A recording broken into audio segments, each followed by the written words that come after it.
Let me tell you what my deep research and basically vision is. I hope there's Bigfoot. I don't think there is. I'm not telling you nothing. The aliens won't let it happen.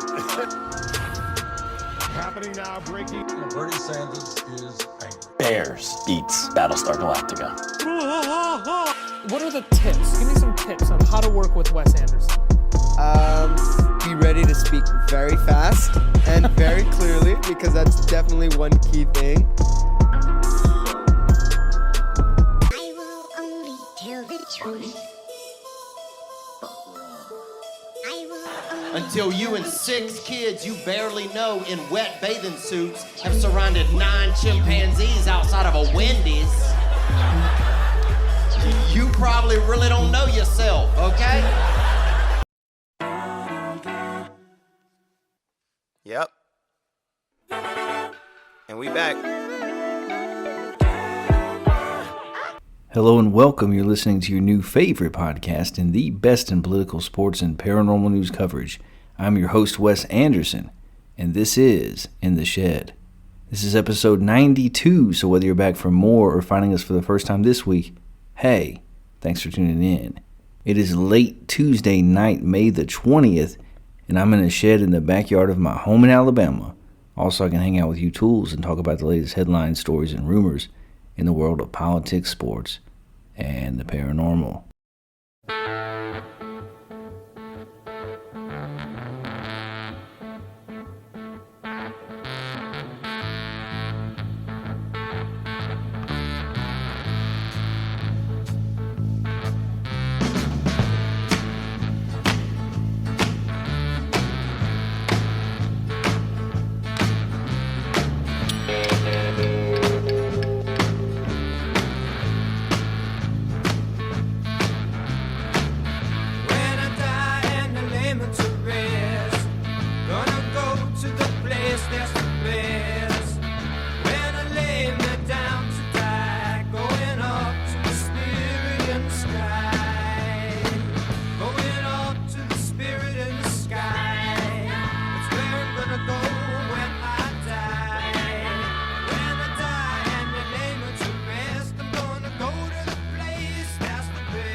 A little bit of Norman Greenbaum's Spirit in the Sky from 1969, which I imagine was an adventurous year.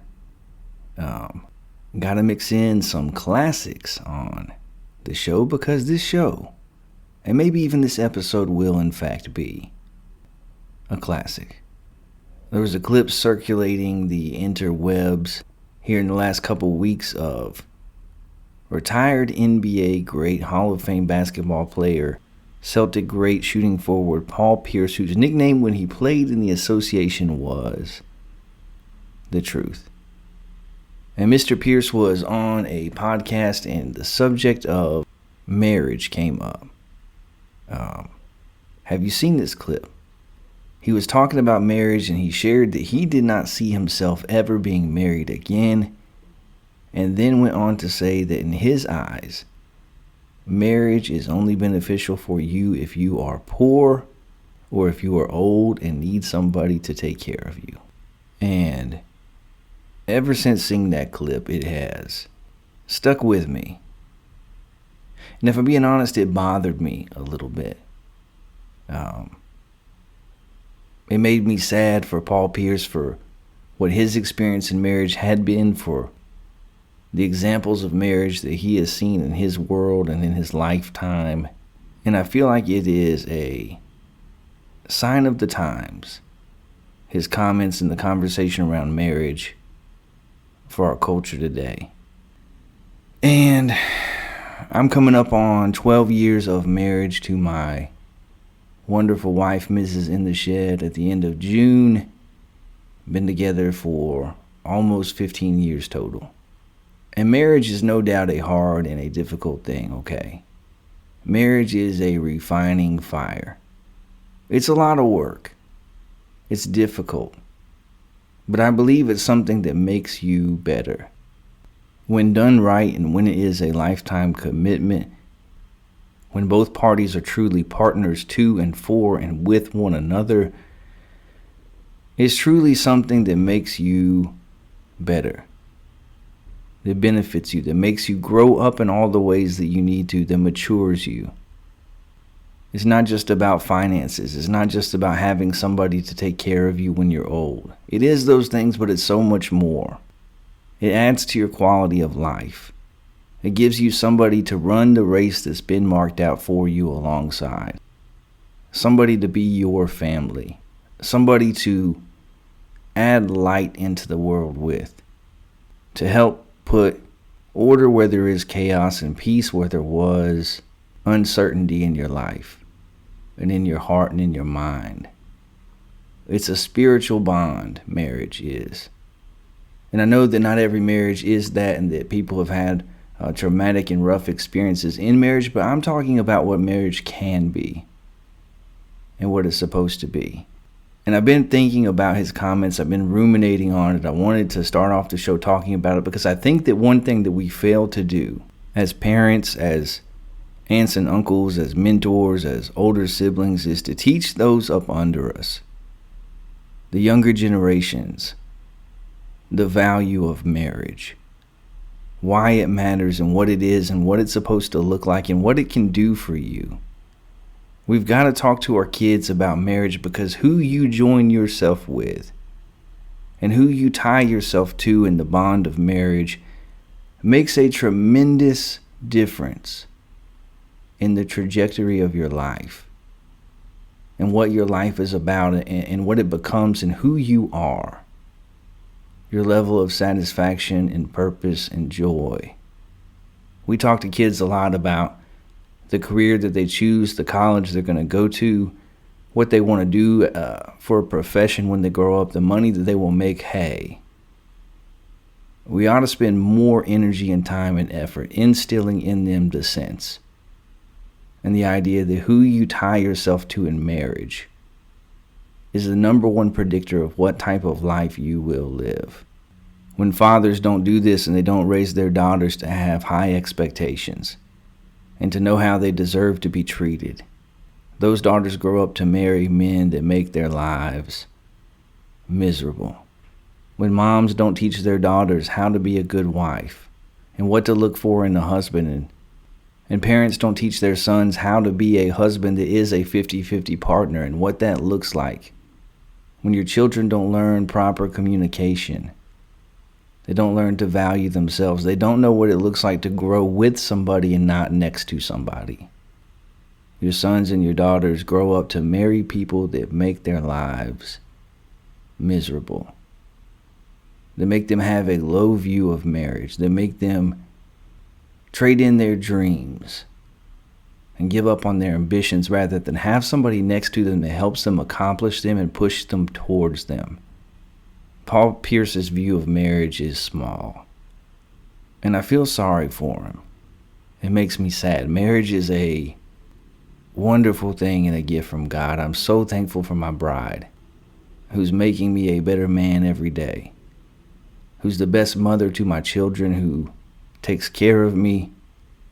Parents, grandparents, mentors, teach the younger generation up under you the value of marriage and what it's supposed to look like and how they're supposed to function in it, and that who they tie themselves to matters immensely.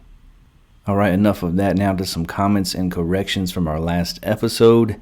Our humble little show is now being listened to across the globe, 68 countries in total and counting, which means that we have been listened to at least once in like 1/3 of the countries on this planet. And that is absurd.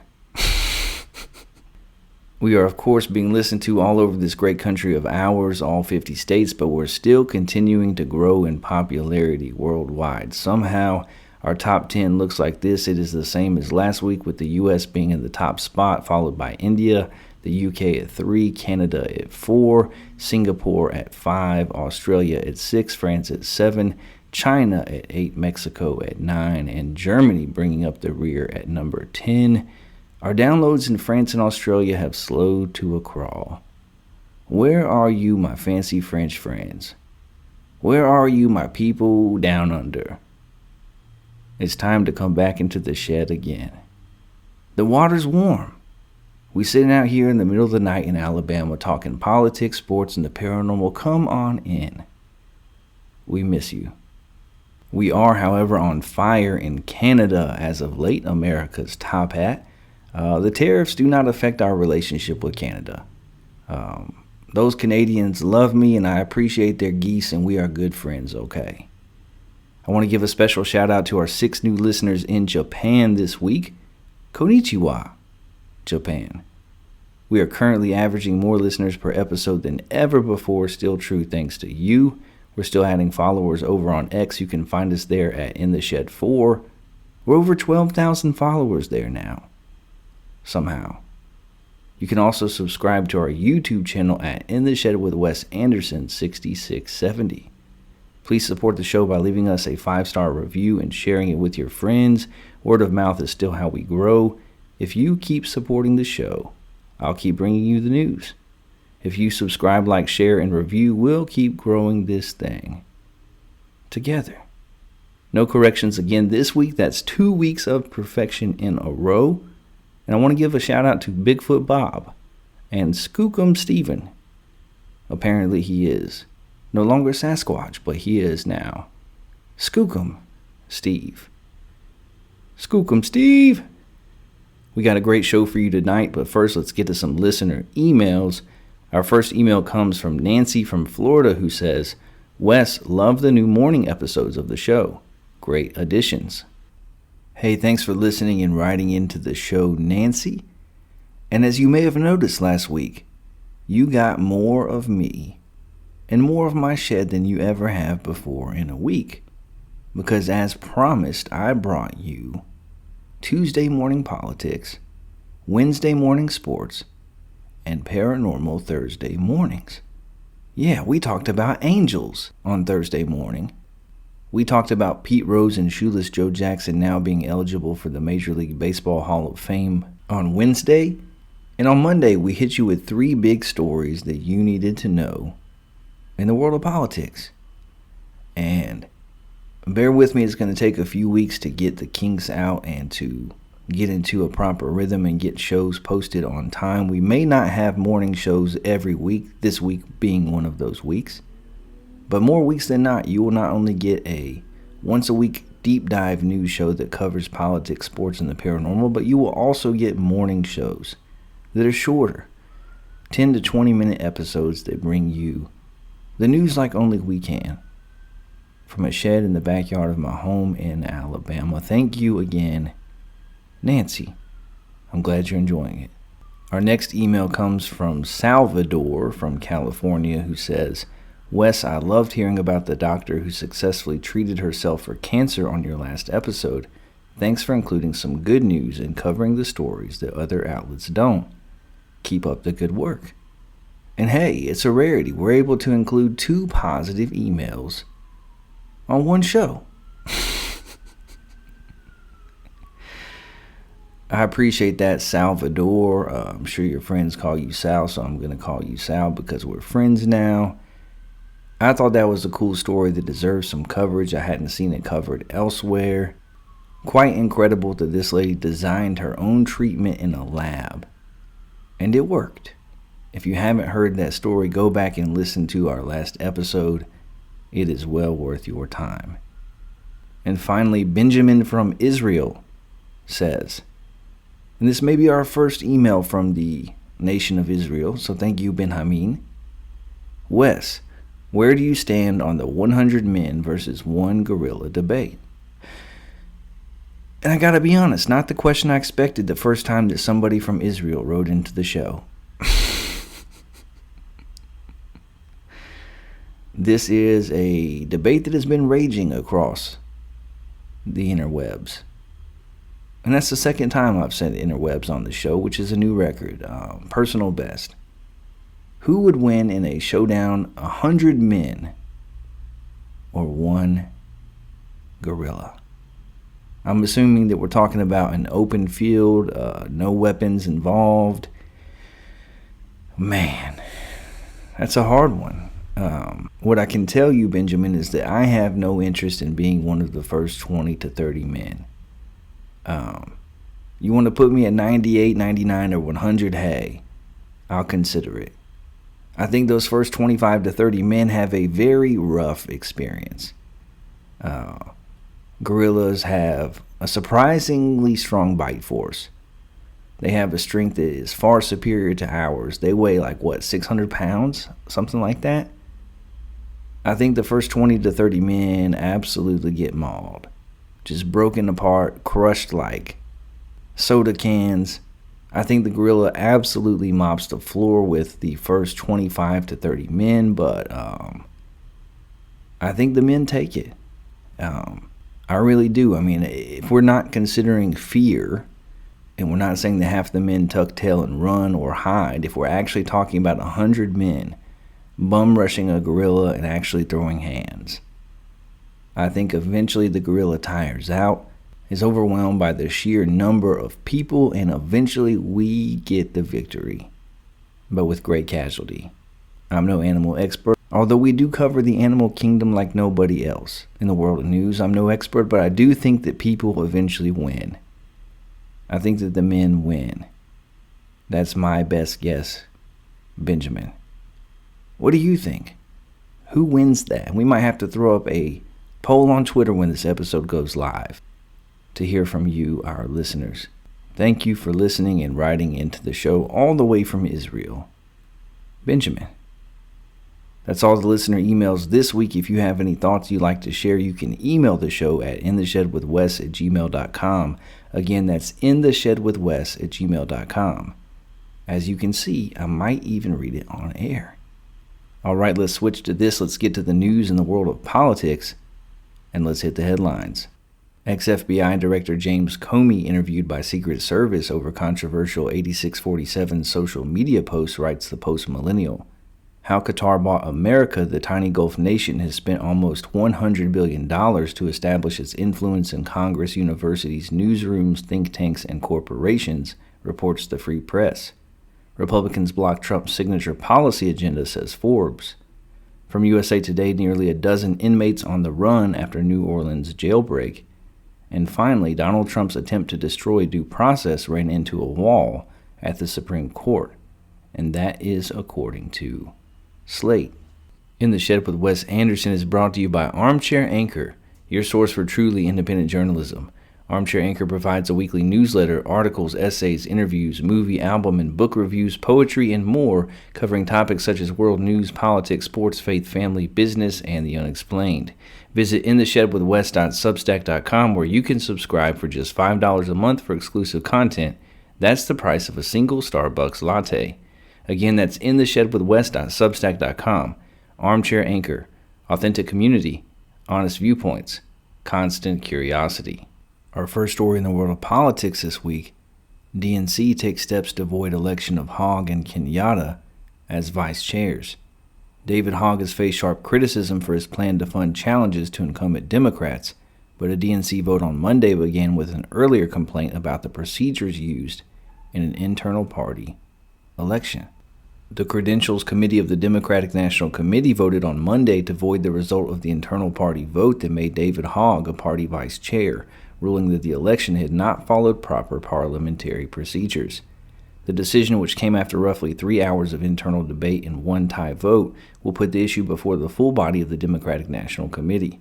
It must decide whether to force Mr. Hogg and the second vice chair, Malcolm Kenyatta, to run again in another election later this year.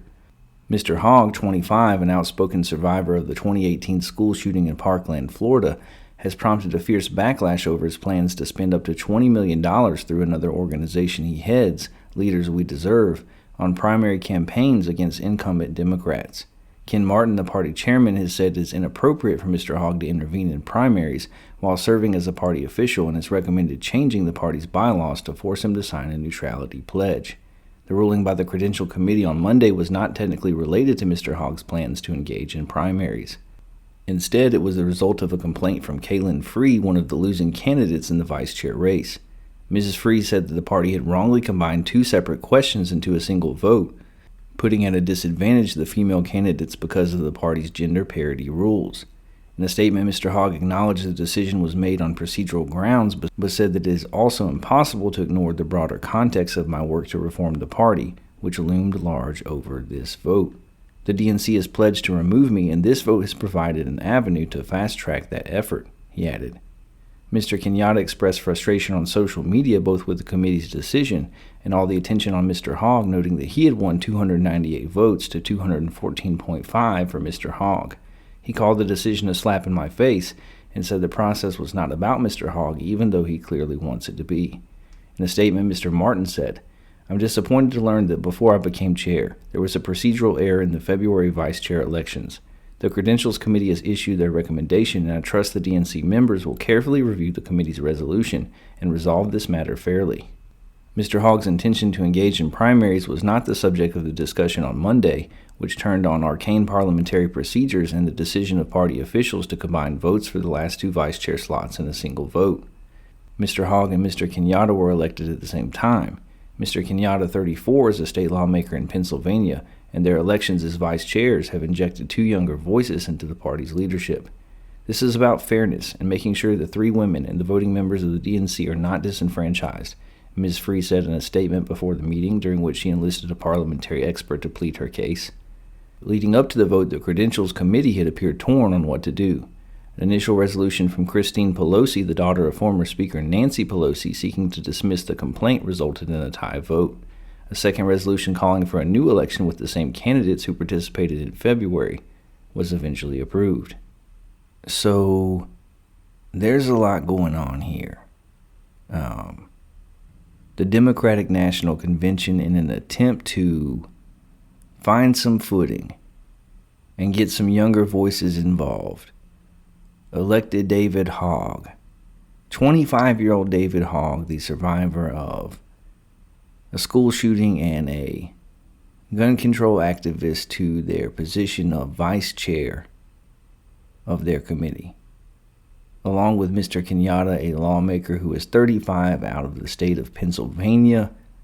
Shout out to my brother-in-law Matthew, who resides in Pennsylvania, the Quaker state. And almost immediately upon his election, David Hogg went on cable news programs and podcasts and began to talk about reforming the party and how he was going to allocate $20 million from a super PAC that he heads up to primary Democratic politicians who either run unopposed or who are safely going to be reelected. And the party did not like that.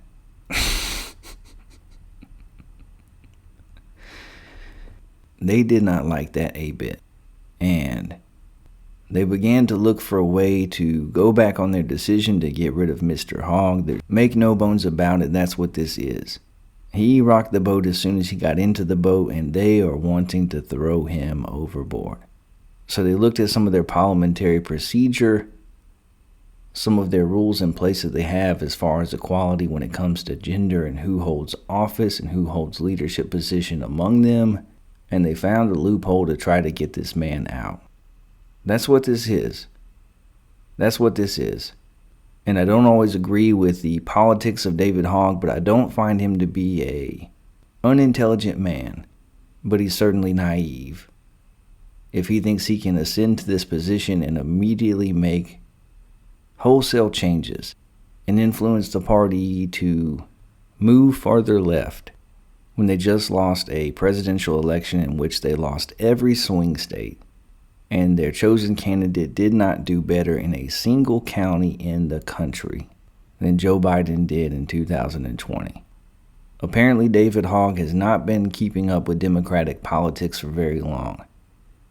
If he thought that it was going to be that easy to wrestle away power from the political machine that is the Democratic National Convention. And I find it rich that the chairman of the party was quoted in the article as saying that he was not going to allow Mr. Hogg as a person in leadership in the party to also put his thumb on the scale because, hey, we all see what you've been doing in the last several elections. We saw it with Debbie Wasserman Schultz and superdelegates in support of Hillary Clinton instead of Bernie Sanders. Hillary Clinton getting debate questions ahead of time. We saw it in 2016 when Bernie Sanders was going to win and every other person in the contest dropped out and threw their weight behind Joe Biden. We saw it in 2024 when Biden dropped out so late in the game, and instead of having a primary or an open convention, the vice president was just slid in as the chosen candidate. Hey, this is what y'all do. This is who you've become. This is who you are, and we have the receipts.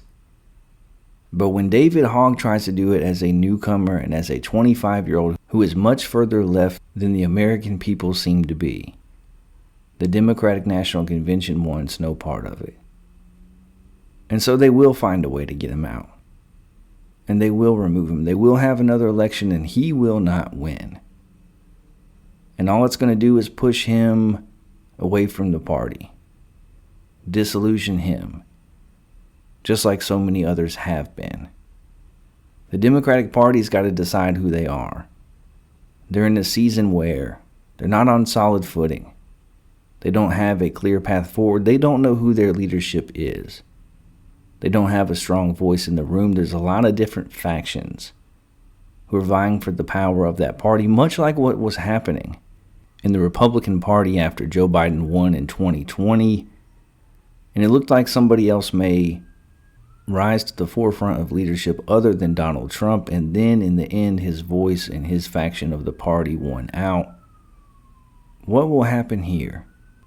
The Democrats can't afford to continue to entrench themselves on the wrong side of every 80-20 issue. They can't afford to move further and further left of where the American people are. And they need unity if they're going to perform well in the midterms. If they're going to wrestle away control of Congress from the Republicans, if they're going to win another presidential election in 2028, David Hogg is going to be removed. He just is.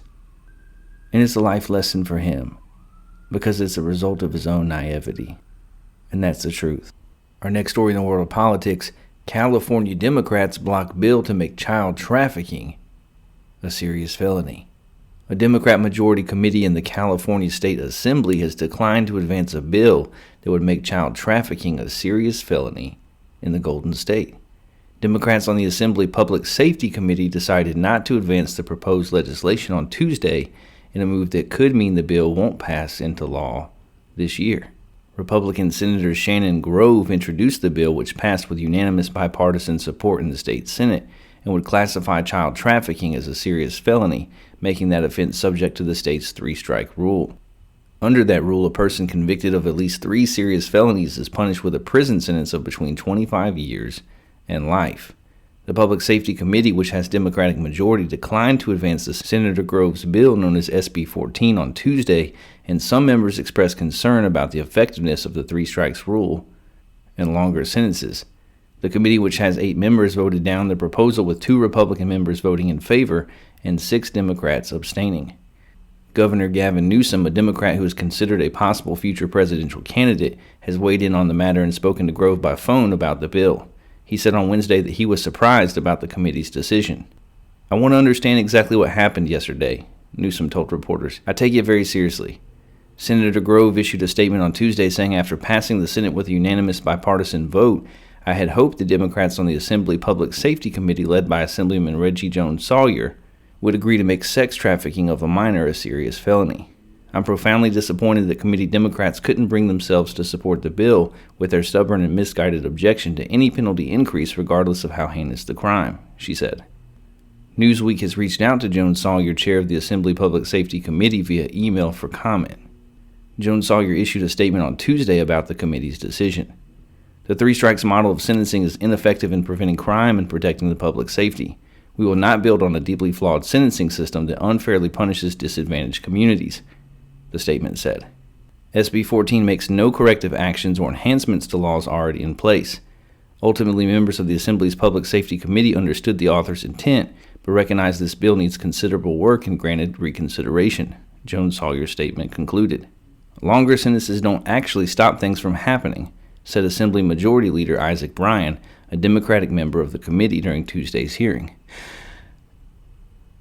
And I think that's an absurd thing to say, Isaac Bryan. Longer sentences don't actually stop things from happening. Hey, the point of the longer sentence is to appropriately punish those who've committed such atrocities. Make it make sense. You don't. You don't, Isaac. I digress. All they do is increase our investment in systems of harm and subjugation at the expense of the investments that the communities need to not have this be a problem to begin with, Bryan said. And Isaac Bryan may not have an elevator that reaches the top floor. All they do is increase our investment in systems of harm. Hey, what's more harmful than child trafficking? Maybe consider the harm done there. Jones-Sawyer and Grove met on Wednesday afternoon in what she described as a productive meeting that ended without an agreement. Grove wants the bill to be voted on without changes. The bill needs to be brought to the Assembly floor, she said on Wednesday, and it needs to be voted on as is. So, California is not a serious place, okay? California is Looney Tunes land. I know y'all love it when we talk California on this show, and we've covered the state extensively. This is the same state that has recently had to backtrack on their policy of allowing people to shoplift under $1,000 without being prosecuted. They had to have shampoo locked up in the CVS. This is the same state that also recently decided to make fraud under $25,000 something that is not a criminal felony. This is the same state that is bleeding business. Multi-million-dollar corporations are leaving for Florida, Texas, and Tennessee, as well as citizens during the COVID lockdown. Small businesses were deemed as non-essential and basically put out of business. People weren't allowed to go get their hair cut, or eat at a restaurant, or go to a gym and work out. Meanwhile, the elected officials who put such policies into place were dining out and getting a perm. This is the same state that spent over $1 million for one bathroom in a park that never actually got built. The same state that spent millions and millions and millions of dollars to address homelessness, paid the leaders of such task force absurd salaries, and the problem has only gotten exponentially bigger. And now they have failed. A public safety committee has declined and failed to make child trafficking a serious felony. You can't make it make sense. You can't make sense out of nonsense. You can't make good sense out of evil. And that's what this is. It's not only absurd, it's not only wrong, it is objectively evil. Look, I understand that there are problems when it comes to sentencing in our judicial system, mandatory minimums and charge stacking and the disproportionate sentences that some communities get versus others. We've covered those things on this show before. So I understand why you may look at a 3-strike rule and go, I don't know if I'm a fan. But we're talking about child trafficking. We're talking about atrocities against children. We're talking about pure, unadulterated evil, something that was passed bipartisan in California, and the Public Safety Committee can't even do the right thing. can't even muster the courage, the intestinal fortitude, the strength of character to do the right thing and say, hey, if anything is a serious felony, it's this. If we can all be on the same team about anything, it's protecting our children. Not in California. Not in Gavin Newsom's California. It's Looney Tune land. It's a pretend place. It's not a serious state. These people are out of touch with reality. And it's sickening. And look, the story that I just read is from Newsweek. It's not from a ultra-conservative publication, okay? It's from Newsweek, and even they say that what has actually happened here is that California has failed to make child trafficking a serious felony. Isaac, whatever your last name is, I will fight you for charity. Name the place and the time. I'm small, but I'm wiry. You don't want to try me. Can't even protect our children. Shameful behavior by the Public Safety Committee that cares so little about public safety. This is happening in America in 2025, and you need to know about it. Our next story in the world of politics: police find pet raccoon holding meth pipe during traffic stop. He's trying to smoke it.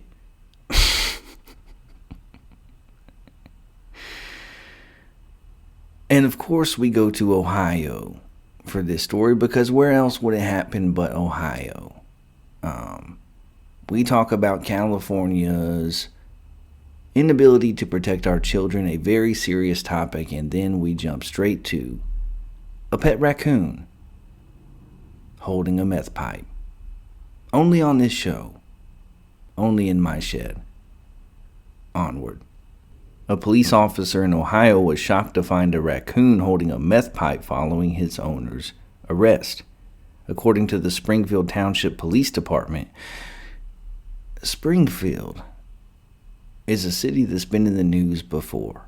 They're eating the cats. They're eating the dogs. And apparently the raccoons are smoking meth. I digress. On Monday evening, Officer Austin Branham conducted a traffic stop after identifying a vehicle whose owner had an active warrant and a suspended license. During the stop, the officer detained the driver without incident. She was identified as 55-year-old Victoria Vidal. But then things took an unusual turn. When the officer returned to Vidal's vehicle, he saw a pet raccoon named Chewy sitting in the driver's seat with a meth pipe in his hands and mouth. Body cam video shows the officer hardly being able to contain his laughter. "I bleep you not. Come here," he tells the other responding officer.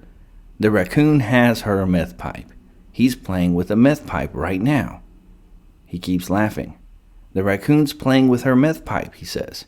"He's trying to smoke it. There's no way." The video shows the officer immediately taking the pipe away from the animal, and PETA would be proud of you for taking the meth pipe away from the animal.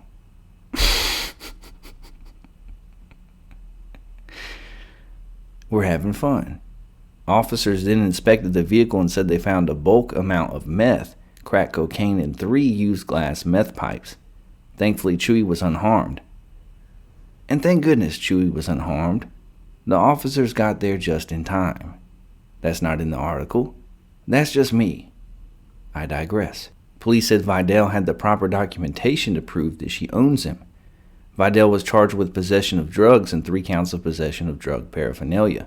She was also cited for driving on a suspended license. Police said additional drug charges will be presented to a grand jury pending lab results. Springfield Township Police said Vidal was turned over to Cuyahoga Falls Police on an active warrant. While our officers are trained to expect the unexpected, finding a raccoon holding a meth pipe is a first. No raccoons were hurt or injured in this incident, the department said. As always, we remain committed to keeping our community safe, no matter what surprises may come our way. So, again I tell you that nobody covers the animal kingdom like we do from a shed in the backyard of my home in Alabama. What in the Florida man is going on in Springfield Township, Ohio? This lady has a pet raccoon, which first of all is not normal, okay? I live in Alabama, the home of bare feet and banjo music, and that is not normal. I've only ever known 2 people in my lifetime that had pet raccoons, although both said that they make wonderful pets and they're very much like cats. Well, that's another story. It's not normal to even own a pet raccoon, and this lady that owned Chewy happened to be, apparently, allegedly, on every drug known to man.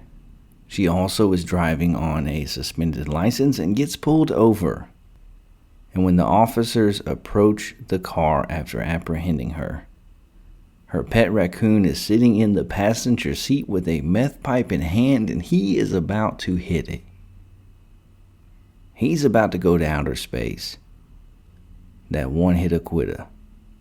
What could a raccoon accomplish on methamphetamine? What other drugs has this raccoon already experienced? I want to have Chewy on the podcast. I invite Chewy into the shed. I would love to hear from that man, that midnight bandit, that forest cat, and see what his experiences living with this lady have been. I cannot imagine the shock of officers who go to search a car and find a raccoon holding a meth pipe, knowing what to do with it, and trying to smoke it. These officers in Ohio sure know how to intervene. Maybe they should be on a public safety commission in the state of California, because they saved Chewy, and California won't even protect our kids. What a story. This is wild stuff. And I'm glad that Chewy the raccoon, hopefully, is now getting the help that he needs. He's in recovery, my babies. He's working the 12 steps, my tools. He's surrounded by people who love him. And he will recover. Our last story in the world of politics this week. Sales of frozen pizza are surging. Here are the 5 best according to our tests. Our aficionados sampled slices from DiGiorno, Red Baron, Motor City, Rouse, and more, 16 pies total, to find the winners. Even the snobbiest slice connoisseur can appreciate the convenience of frozen pizza. Turn on your oven, toss in a pie, and dinner is done in less than 20 minutes. Odds are good that you already have one sitting in your freezer. Sales of this supermarket staple, especially premium versions, have jumped in the past few weeks, a possible response to the uncertain economy. But even in more stable times, the frozen pizza industry pulls in a ton of money. Last year generated $6.5 billion, and that is a lot of dough. While frozen pizza is hot right now, not all pies are equal. To find the best frozen pizzas in the grocery store, we decided to conduct a test. First, we narrowed down the options of 16 cheese and pepperoni pies based on editor suggestions, shopper reviews, and availability. The brands range from classics like DiGiorno and Elio's to higher-end pies like Roberta's and Motor City Pizza Company. Then we gathered a group of nearly 20 Yahoo staffers that included many opinionated pizza fans and one pizza tour guide.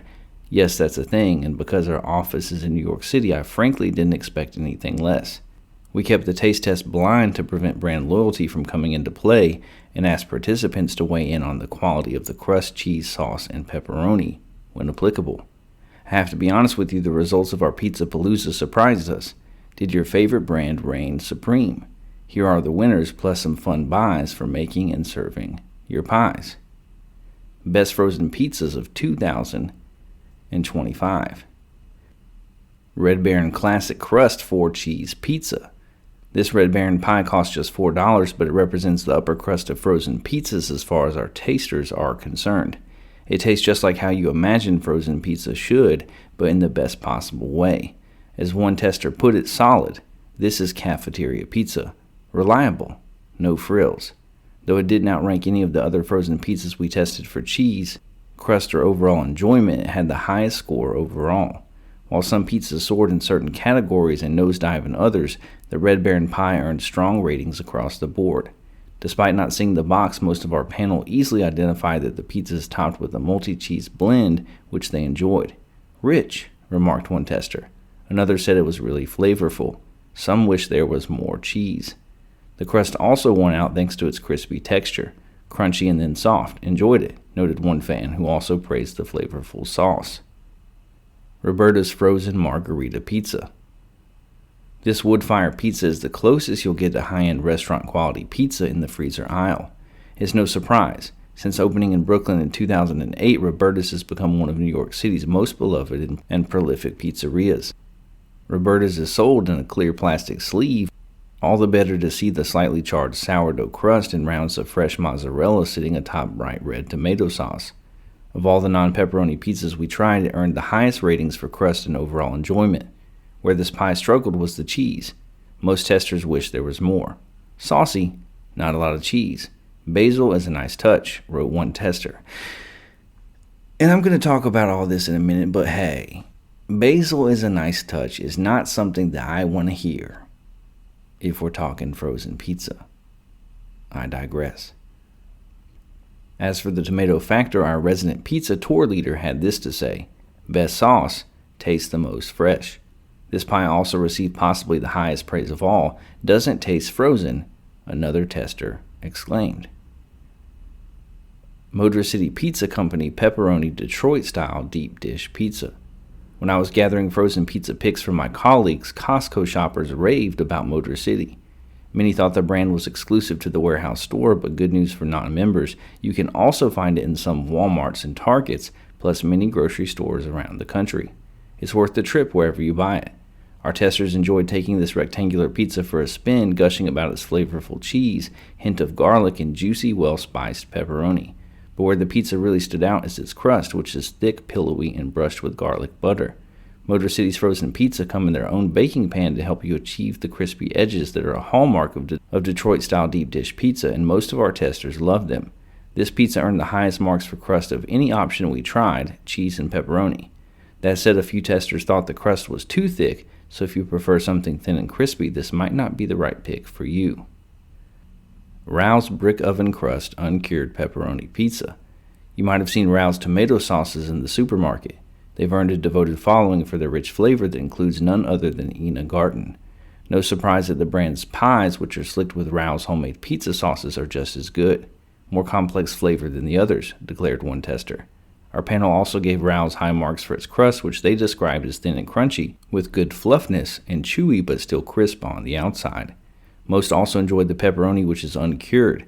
It had a kick, which I like, but others may not, wrote one taster. Good flavor, thin and a little crispy, noted another. Rao's Brick Oven Crust 5 Cheese Frozen Pizza.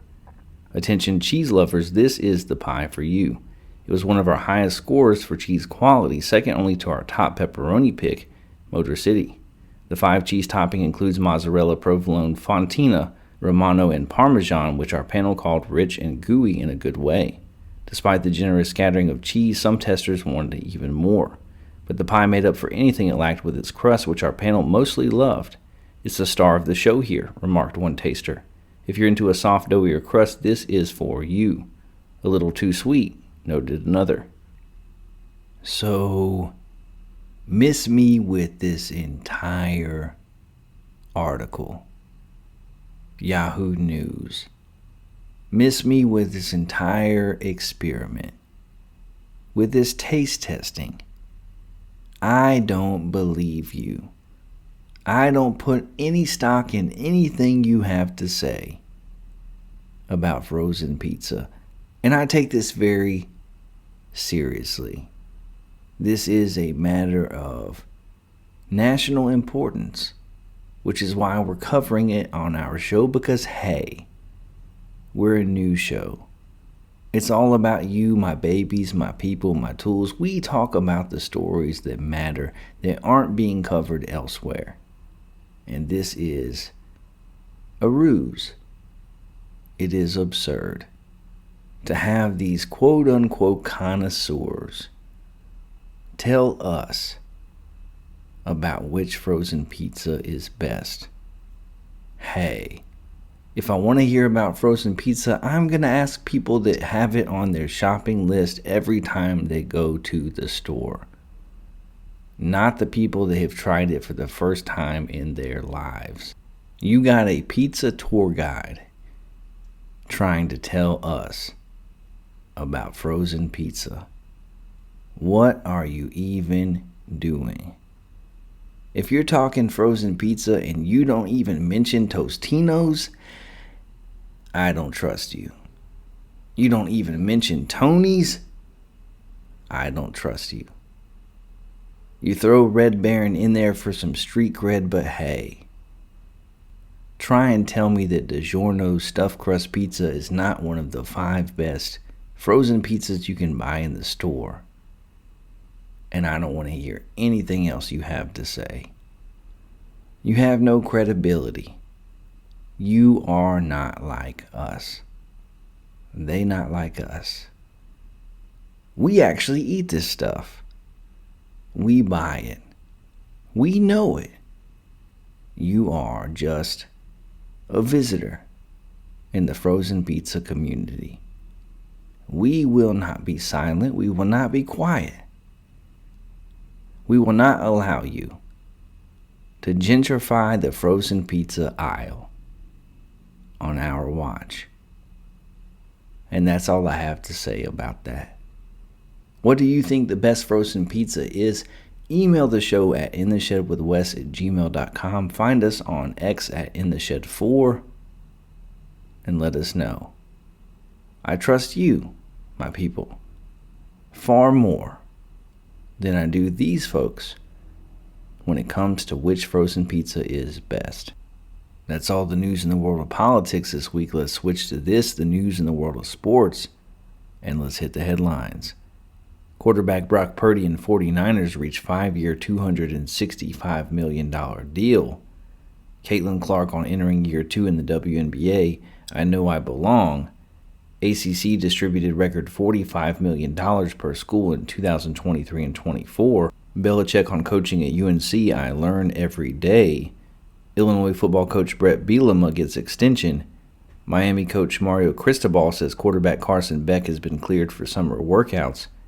Jason Tatum out of hospital after season-ending surgery. Steph Curry excited about returning with Draymond Green and Jimmy Butler after Warriors bow out in playoffs. Phoenix Suns once again sued by employees for discrimination. Ex-Arkansas guard Boogie Fland withdraws from the NBA draft.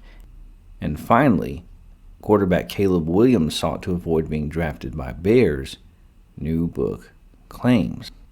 Our first story in the world of sports this week, an American basketball player arrested in Indonesia for alleged drug smuggling. An American basketball player for the Indonesian League was arrested for allegedly attempting to smuggle illegal drugs into the country, police said on Thursday. The Southeast Asia country has extremely strict drug laws, and convicted smugglers are sometimes executed by firing squad. Jared Dwayne Shaw, 34, from Dallas, Texas, was arrested on May 7th after police raided his apartment in Tangerang, Regency just outside the capital of Jakarta, and seized 132 pieces of cannabis candies, said Ronald Sipayung, the Soekarno-Hatta Airport Police Chief. The arrest followed a tip from the airport's customs that reported Shaw had received a suspicious airway package from Thailand, Sipayung said. Cannabis has been decriminalized in Thailand since November of 2024. Under Indonesia's anti-drug law, Shaw faces up to life in prison or death penalty if found guilty, Sipayung said. A video circulating on social media purportedly showed Shaw wearing his black t-shirt and shorts, resisting as he's being pushed away by police and shouting, "Help! Help!" when he was about to be arrested. Shaw has played for several clubs in the Indonesian Basketball League since 2022 and signed a contract with the Tangerang Hawks last year. He told police during interrogation that he wanted to share the cannabis candy with fellow basketball players, according to Sipayung. He said the candy contained a total gross weight of 30.6 ounces of illegal cannabinoid inside a package. We're still running the investigation to uncover the international drug network behind this case and to stop its distribution, Sipayung said. Shaw did not make any statement when he was presented by authorities at a news conference Wednesday wearing a detainee orange t-shirt and a mask with his hands tied.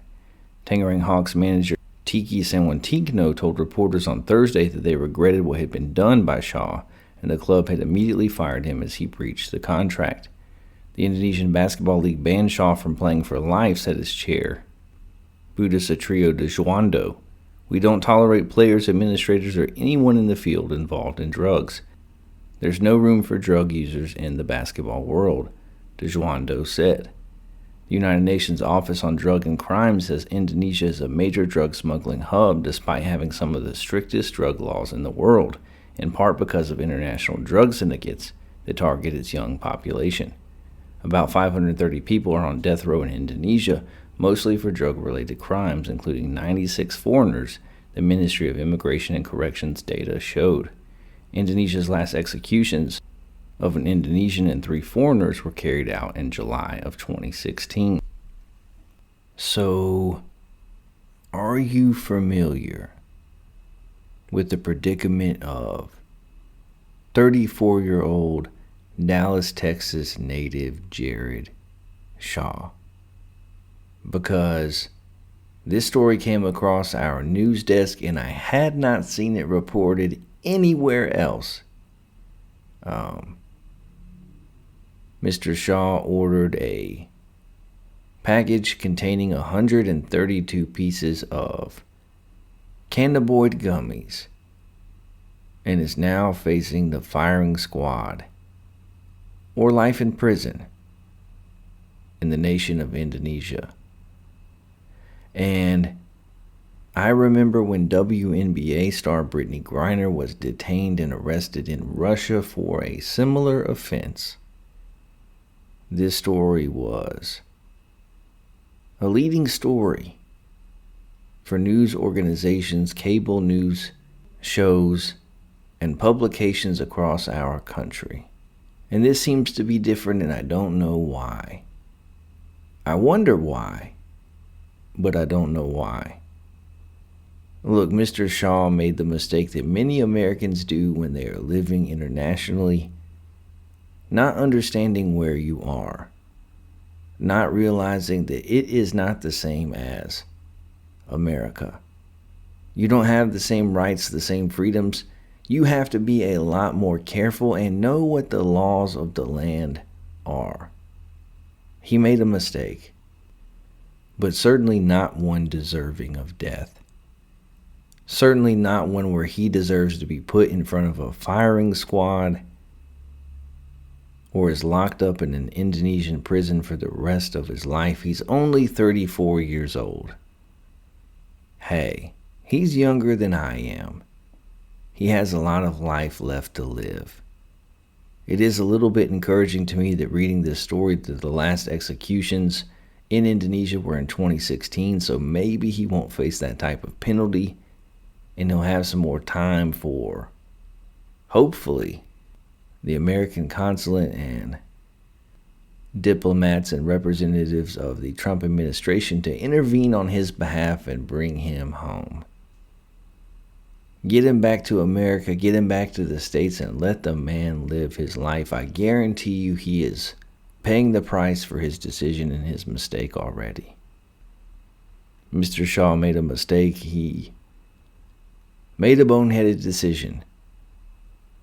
But man, I'm sure he's learned his lesson. This isn't a situation where he's over there as a part of an international drug smuggling organization. He just made the mistake of ordering some gummies from a place where it was legal and having it shipped to a place where it was not.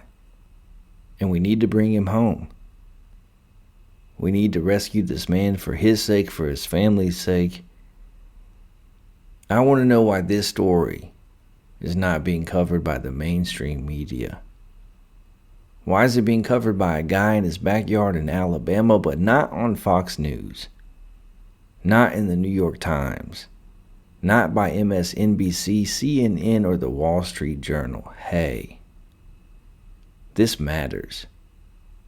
And we don't have a very big platform, but we will use what we have to spread the word and to ask the current administration to bring this man home.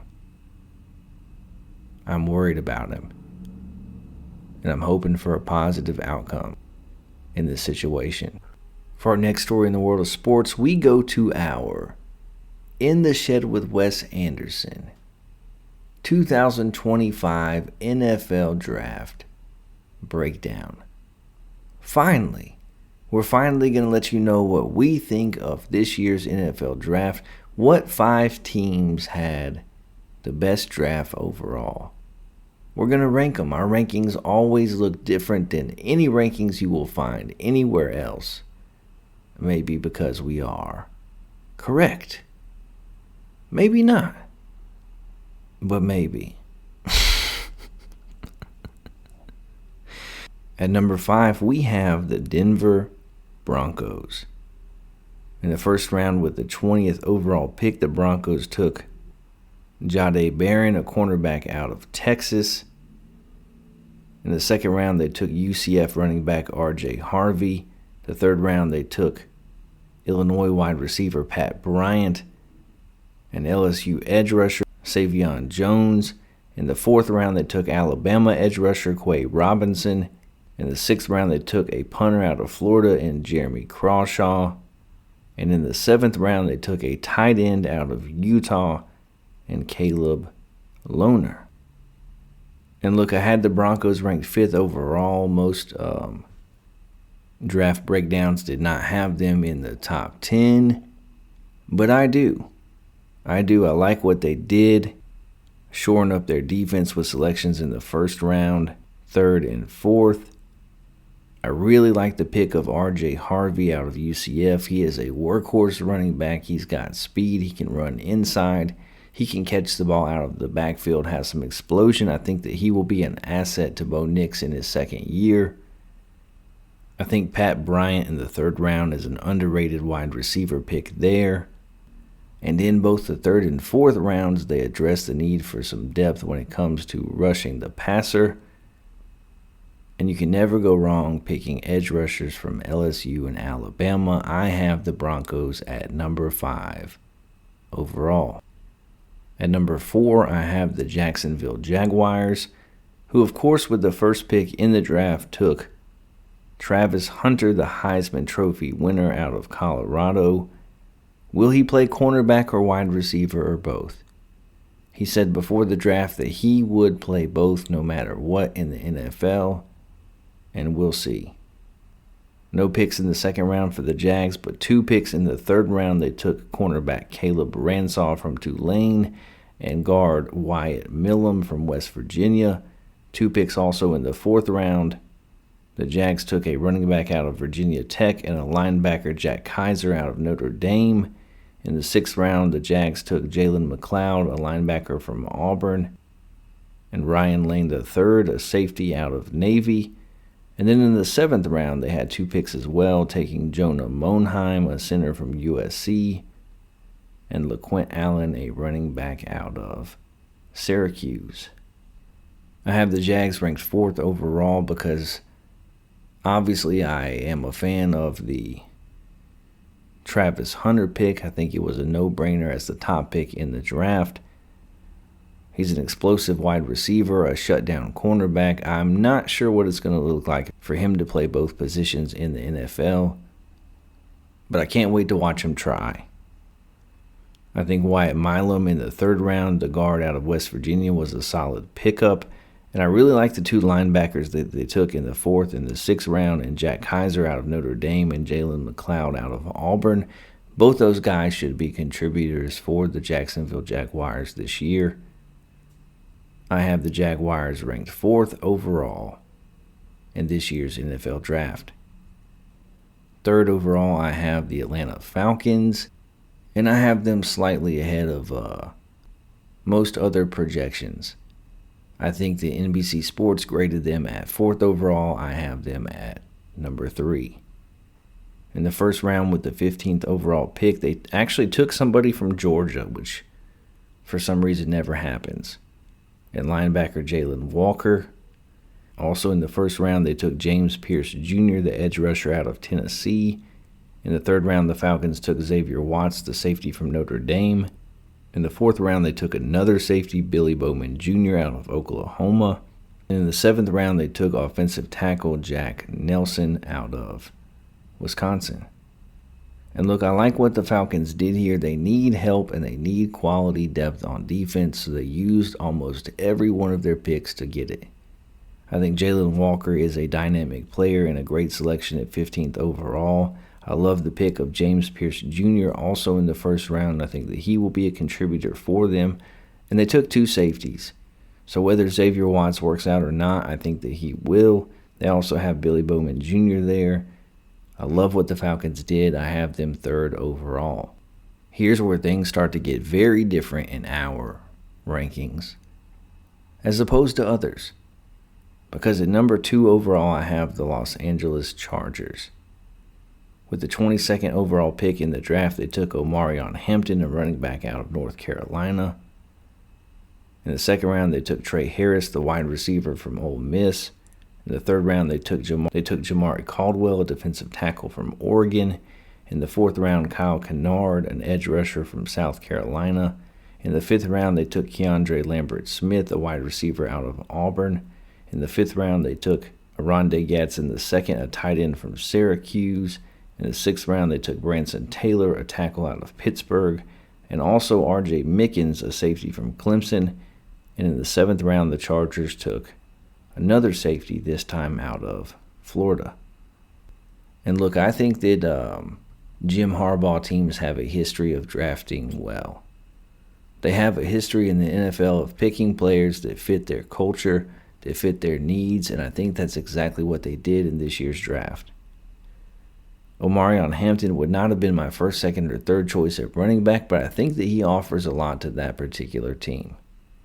Jim Harbaugh loves to run the football, and the Chargers signed Najee Harris, and now they have a piece to go with them, a third down back, somebody to catch it out of the backfield. I love the pick of Trey Harris in the second round from Ole Miss. I think that he'll be a good player for the Chargers there. And the Chargers got possibly the steal of the draft by taking Keandre Lambert-Smith, wide receiver out of Auburn, in the fifth round. And look, I get it. I am an Auburn Tigers football fan. I am biased. But I watched this kid play every game last year. And he's really good. He's dynamic. He's a good route runner. He can high point the football. And he's got speed for days. To me, this is a kid that should have gone in the third round. A whole lot of wide receivers were taken ahead of him that he is better than. To produce the season he did last year with a quarterback like Peyton Thorne, hey, I might be better than Peyton Thorne left-handed. And that's hyperbole, but also maybe it's true. I think the Chargers did a good job of addressing needs, of landing players that can be impact players down the road, both on the offensive and defensive sides of the football. I have them as the second best draft class overall in this year's draft. And the team that did the best, the team that I have ranked number 1 overall, with the best draft class in the 2025 NFL Draft, the Cleveland Browns.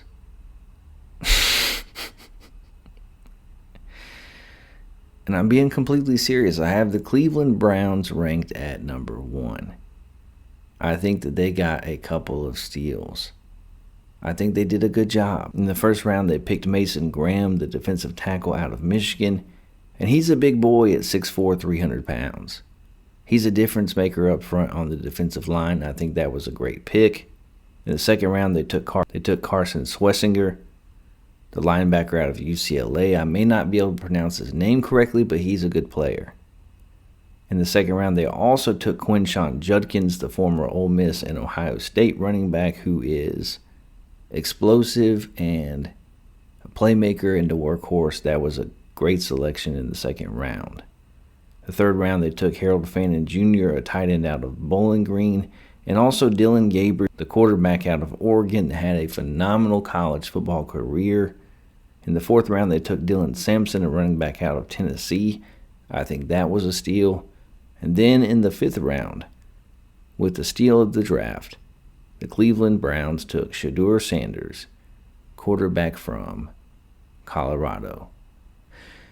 And I know that Shedeur Sanders was the topic of discussion because of the poor interviews that he had. The self-absorption he allegedly showed, the lack of maturity and self-awareness that was on display, and teams looked the other way. And I just don't get it. I just don't get it. We see football players all the time who are self-absorbed, who lack self-awareness, who maybe aren't the type of people that you would want to serve as CEO of your Fortune 500 company, but whose talents on the football field set them apart and put them in the top 1% of players in the world. And I got to tell you, I, as a Colorado football fan, watched every single game that kid played at the university over the last 2 seasons. And in my unprofessional opinion, Shedeur Sanders is certainly a first-round quarterback when it comes to talent. Shedeur has a very good football IQ. He's incredibly accurate. He can throw the ball on the run. He does tend to extend the play too much sometimes and take unnecessary sacks because of it, but he's a playmaker. He elevates the play of those around him. He's got enough arm strength to hit the deep ball, and he's certainly one of the best 2 or 3 quarterbacks in this draft. Make no mistake, he might not have interviewed well. He may not have taken it seriously. Hopefully he learned some lessons. But the Cleveland Browns got a steal, taking him in the 5th round. This is a first-round quarterback, and they got him in the 5th round. And so I have the Cleveland Browns as having the best draft overall based on the defensive tackle they took in the 1st round, Dylan Sampson in the 4th, and Shedeur Sanders in the 5th. What do you think? What do you like about my rankings? Where did I go wrong? Who do you think had the best draft in this year's NFL draft? Who had the worst? Email the show at intheshedwithwes@gmail.com. Find us on X at intheshed4 and let us know. But those are my rankings. Number 5, the Broncos. Number 4, the Jags. Number 3, the Falcons. Number 2, the Chargers. And number 1 overall, the Cleveland Browns. From the NFL draft, we go to the NBA playoffs for our next story, where we have reached the conference finals. In the Eastern Conference, Pacers made quick work of Cleveland Cavaliers, winning that series 4-1 in a gentleman's sweep. And then the New York Knicks defeated the reigning champion Boston Celtics. You can point out the fact that Jason Tatum was hurt. What would have happened if he stayed healthy? Hey, they were winning games even when he was there. Boston just did not seem like themselves. They weren't getting primetime performances from their best players. And so now we have the Eastern Conference Finals between the Pacers and the Knicks like it's 1999 all over again. And I don't even know if that's the year that happened, that matchup. I just know it happened 2 or 3 times in the 90s and early 2000s. In the Western Conference Finals, of course, we have the Oklahoma City Thunder, the 1 seed overall, making it to the Western Conference Finals. And they're playing the Minnesota Timberwolves. The Timberwolves took out the Steph Curry-less Golden State Warriors, really exposing that team and that roster without their best player. Steph Curry is the straw that stirs the drink. He is the battery that starts the car. They've got a lot of work to do in the offseason. I've been saying it for 3 years. You can't expect to compete for championships in the NBA without a center on your roster. It's just too difficult night in and night out. And the Warriors continue to learn that the hard way. The Thunder defeated the Nuggets in 7 games. They proved to be the more consistent team, and they have made the Western Conference Finals now. So you have a young team, a talented team, a deep team in OKC against an up-and-coming team in the Timberwolves, a team that has made the Western Conference Finals for the second year in a row, the first time in franchise history that has ever happened. And in both these series, you have a 2-0 lead. The Oklahoma City Thunder are up 2 games over the Timberwolves. Anthony Edwards did not even talk to reporters after the game. Coming into this series, the way the Timberwolves were playing there against the Warriors, I expected things to be a little bit different. I thought this would be a 6 or 7 game series, and I gave the Timberwolves a good chance of winning their barbecue chicken. Their barbecue chicken. It is over. Go ahead and put OKC into the finals. And I think we're going to get a situation that Adam Silver in the NBA has dreaded. Because if you tell me that they are at all remotely excited about the possibility of an Indiana Pacer Oklahoma City Thunder finals, hey, you're lying. You're lying. They don't want to see it, but I think they're going to. The Pacers are also up 2-0 over the New York Knicks. And the New York Knicks have had games from Jalen Brunson and from Karl Anthony Towns where those guys have scored the basketball. They've had leads late. They blew a 9-point lead in the last 50 seconds of a game. Tyrese Halliburton out there looking like Reggie Miller making the choke sign. How does that even happen? And I've been telling y'all about the Pacers. Tyrese Halliburton is not an overrated basketball player. Pascal Siakam is a good basketball player. Miles Turner is a good basketball player. Naismith is a piece that fits there. The Pacers are a well-constructed team.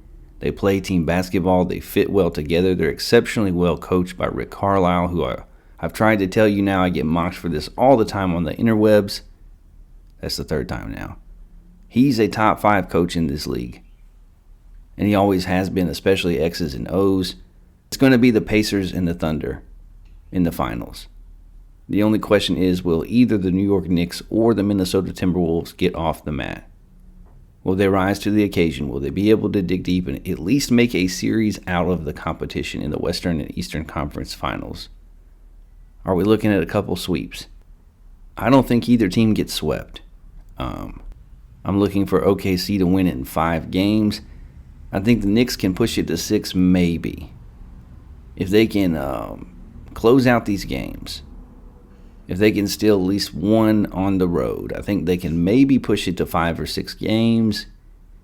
But we're looking at a Thunder Pacer final. And as a basketball purist, hey, I'm actually excited about it. I'll actually watch it. It's nice to see some new teams make the finals. OKC has been building for the last few years and doing it the right way. They have the reigning MVP as the star of their team, a guy that I told you before the season began would win the MVP in the NBA this year. Just another thing that we were right about. We're wrong about a lot. So when we're right, we got to celebrate that. Who do you think wins the NBA Finals? Is it a foregone conclusion that it will be the Oklahoma City Thunder? Do the Pacers have a chance?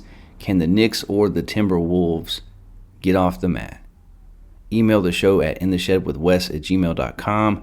Get at us on X at intheshed4. We would love to hear from you. All right, that's all the news in the world of sports this week. Let's switch to this, the news in the world of the paranormal, where we go to China for our first story this week. The creator of the CRISPR babies has been released from a Chinese prison. He Zhongkao created the first gene-edited children. The price was his career and his freedom. The daring Chinese biophysicist who created the world's first gene-edited children has been set free after 3 years in a Chinese prison. He Zhongkao created shockwaves in 2018 with the stunning claim that he'd altered the genetic makeup of IVF embryos and implanted them into a woman's uterus, leading to the birth of twin girls. A 3rd child was born the following year. Following international condemnation of the experiment, he was placed under home arrest and then detained. In December 2019, he was convicted by a Chinese court, which said the researcher had deliberately violated medical regulations and had rashly applied gene editing technology to human-assisted reproductive medicine. His release from prison was confirmed by people familiar with the situation, and he answered his mobile phone when contacted earlier today. "It's not convenient to talk right now," he said before hanging up. And I bet it's not convenient to talk right now. For him living in China, now that he is free, my guess is it will not be convenient for him to talk. Right now. Or ever. Until he is in another country. I digress. He's team from the Southern University of Science and Technology in Shenzhen made use of CRISPR, the versatile genetic engineering tool, to alter the girl's DNA so that they would be resistant to infection by HIV. It's unclear whether he has plans to return to scientific research in China or any other country. People who know him have described the biophysicist, who was trained at Rice University and Stanford, as idealistic, naive, and ambitious. Before his world collapsed around him, he believed he'd created a new way to control the HIV epidemic that would be considered for a Nobel Prize. The existence of the CRISPR Baby Project was uncovered by MIT Technology Review on the eve of an international genome editing summit in Hong Kong, held in November of 2018. Following our report, he immediately posted several videos on YouTube announcing the birth of the fraternal twins, who he called Lula and Nana. The experiment was met with fierce criticism around the world and inside China. Scientists said the use of genome editing served little medical purpose and could have introduced errors into the girls' genomes. He's description of the experiments was never published by any scientific journal. MIT Technology Review later obtained draft copies of his paper, which one expert said was riddled with egregious scientific and ethical lapses. The researcher spent around 3 years in China's prison system, including a period spent in detention as he awaited trial. Since his release, he has been in contact with members of his scientific network in China and abroad. While responsibility for the experiment fell on he and other Chinese team members, many other scientists knew of the project and encouraged it. These include Michael Deem, a former professor at Rice University who participated in the experiment, and John Zhang, head of a large IVF clinic in New York, who had plans to commercialize the technology. And I bet he did. I bet he did have plans to commercialize the technology. Seems to be the entire point for 95% of these folks. I digress. Deem left his post at Rice in 2020, but the university has never released any findings or explanation about his involvement in the creation of the babies. Deem's LinkedIn profile now lists employment with an energy consulting company he started.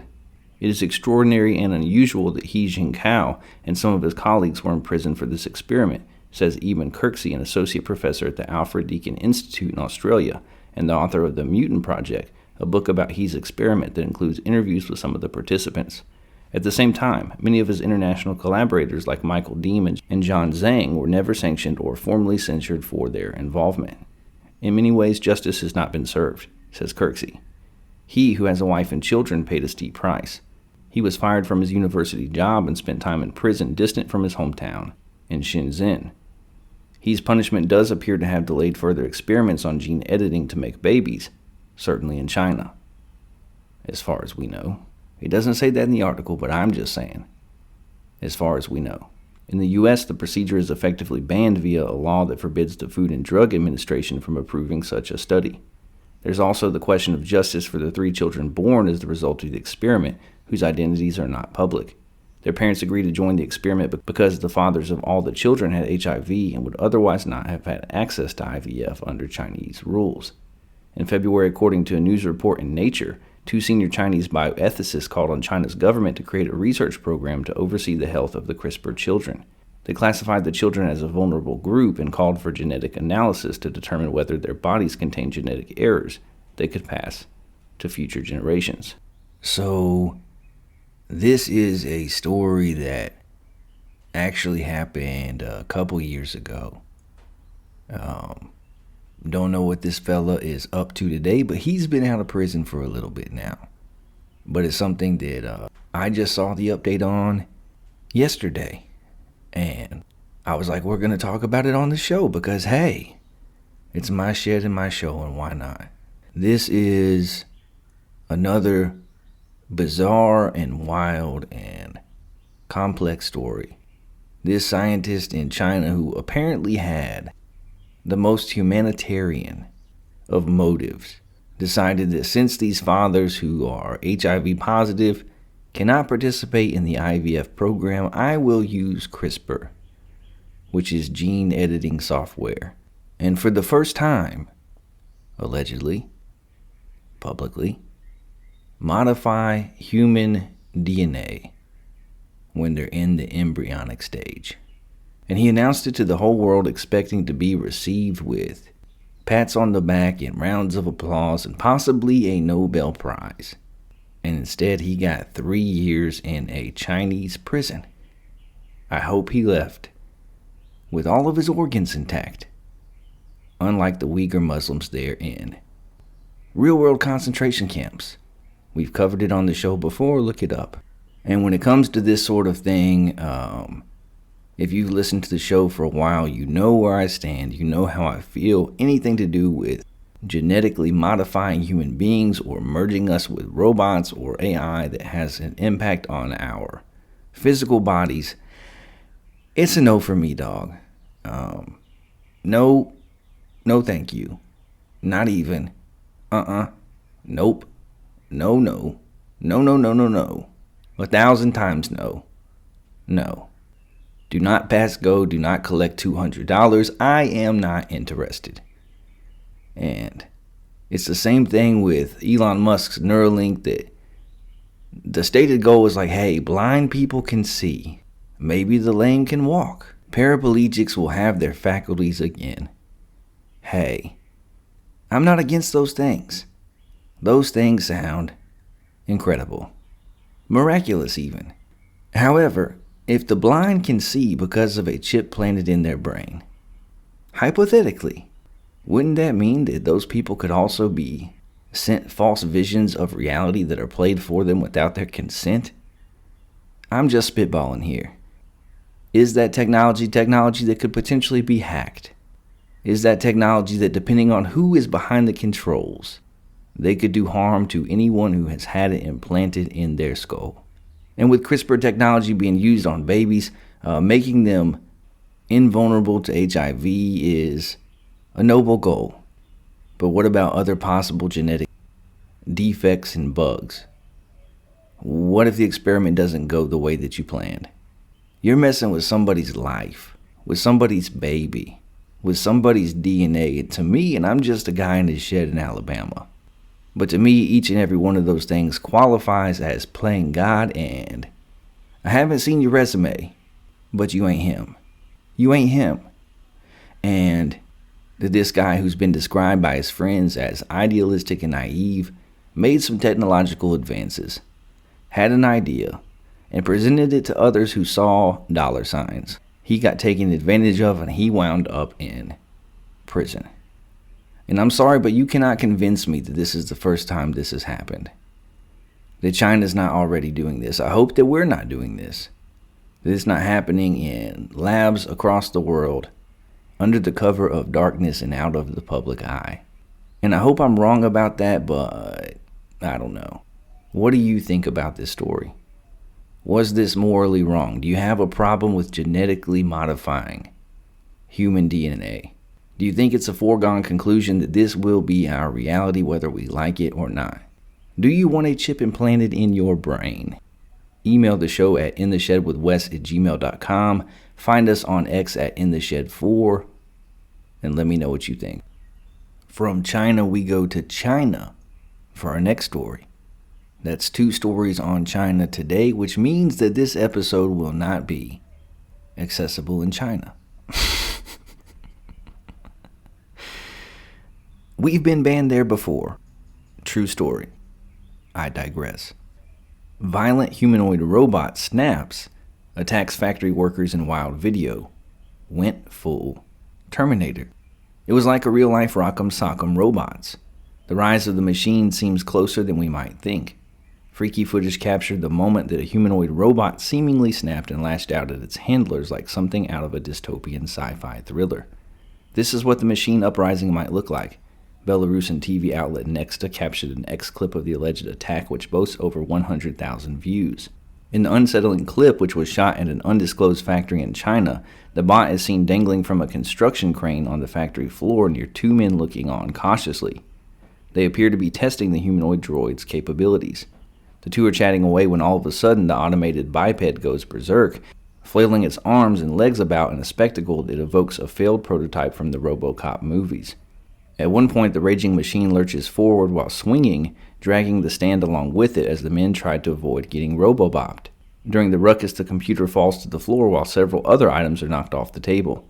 The clip concludes with one of the men flanking the angry automation and dragging its stand back into place in an attempt to stop its cybernetic rampage. Viewers saw the malfunction as a sign that a robo-revolution was upon us, with many appropriately referencing the Terminator films. "Went full Terminator," said one digital doomsdayer, while another apocalyptist wrote, "Sarah Connor was right. This is what worries me about robotic surgery," observed another concerning synthetic surgeons becoming increasingly ubiquitous in operating rooms. Indeed, the shocking incident comes as anthropomorphic-seeming machines are becoming more integrated into our everyday lives. This past winter, Chinese tech firm Pudo Robotics unveiled the very iRobot-esque D9 humanoid robot, which is designed to revolutionize the way we interact with machines. Its cutting-edge capabilities include walking 4.5 miles an hour, faster than the average human stroll, navigating stairs, and even maintaining balance when knocked off kilter. In February, Clone Robotics uploaded a video showcasing the Proto-Clone, an eerily realistic humanoid robot that's purported to be the world's first bipedal, musculoskeletal android. While the versatile bot is programmed to complete helpful tasks ranging from food preparation to cleaning and conversation, skeptical viewers deemed the Frankenstein-esque creation dystopian and terrifying. So, if you are somebody who listens to this show, I'm going to assume that you have already seen this viral video. If not, then hey, pause the podcast right now. Put me on pause. I give you full permission. And take 30 seconds to find this clip and then come back to me. This video is insane.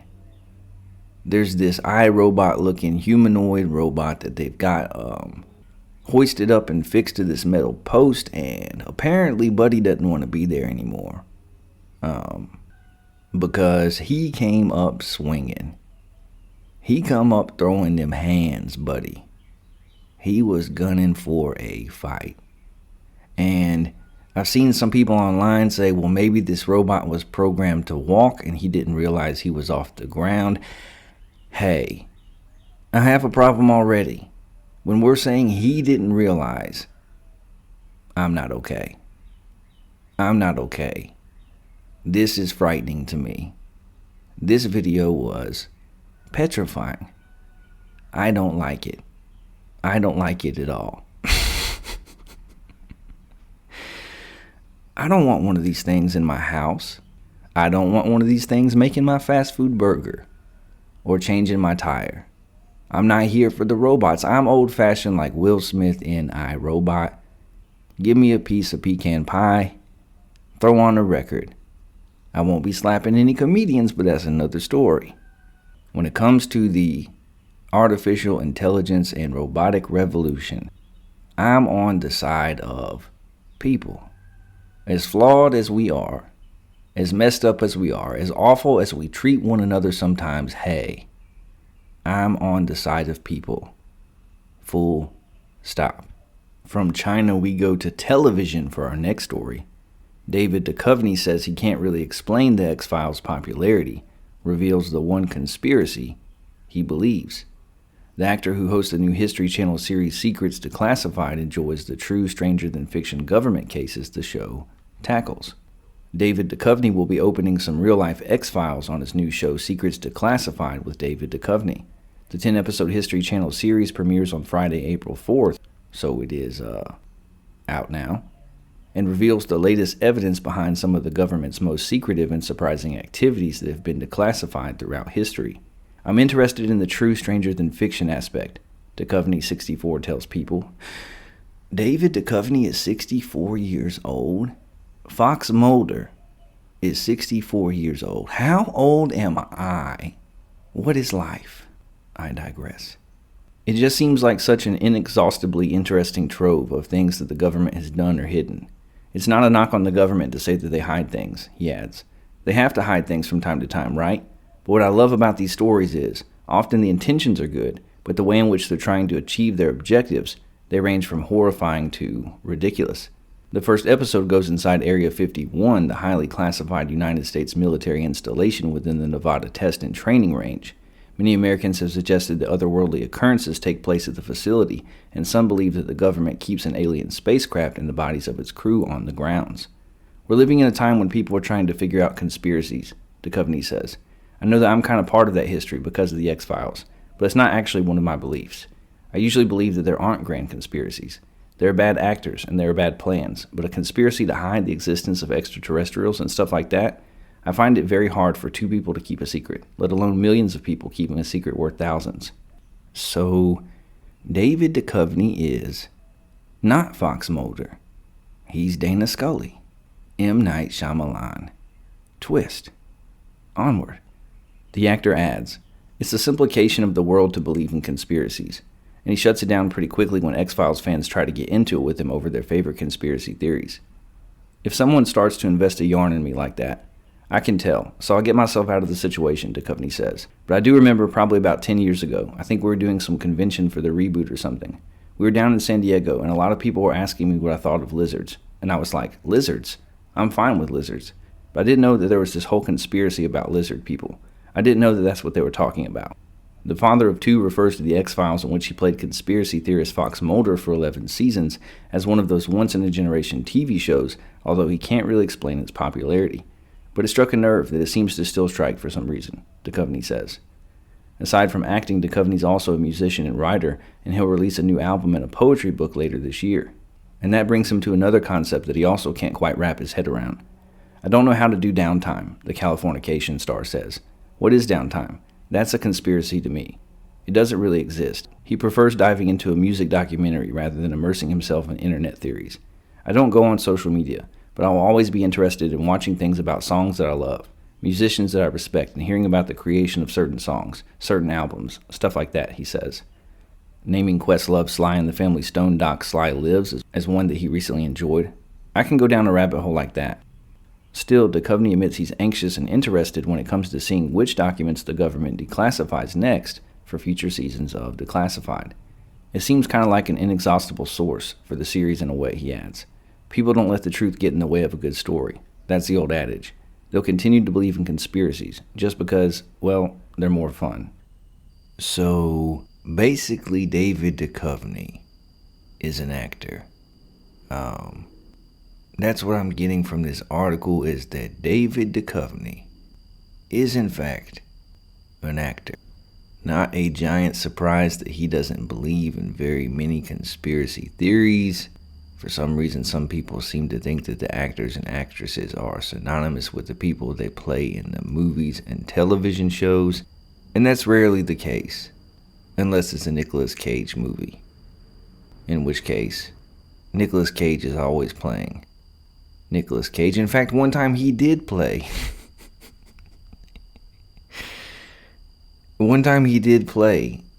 Nicolas Cage, and it was phenomenal. It was chef's kiss. But most of the time, that is certainly not the case. But to say that you don't believe in any conspiracy theory, hey, you've been on the earth for 64 years. Surely you know that some of these things are rooted in truth. This whole tacit mockery of people as conspiracy theorists is so 1994. The whole everybody who believes in conspiracies are crazy nutjobs thing was heavily influenced by the FBI. And that's facts. You can look it up. It's out there and you can find it, my babies. Look, a conspiracy is just when one or more people conspire together. And governments certainly conspire together to hide things, to cover up the truth, as do politicians, three-letter organizations, corporations, militaries, the military-industrial complex, etc., etc., etc. Conspiracies are real, and yes, there is plenty of them that are not. We once covered on this show that there are a substantial amount of people that believe Abraham Lincoln was not a real person. And that's bananas. But that doesn't mean that there is not a kernel of truth in a lot of these stories, and sometimes that kernel has popped. And it's a whole bag of buttery truth. As far as the show, I haven't seen it yet, but I will check it out and I'll let you know what I think. The X-Files is one of my favorite TV shows of all time. And if we're talking Area 51, stop printing in articles that people believe that it houses a crashed alien spaceship and alien bodies that have been recovered. Hey, we don't believe that. Those things were clearly moved to the military base in Ohio.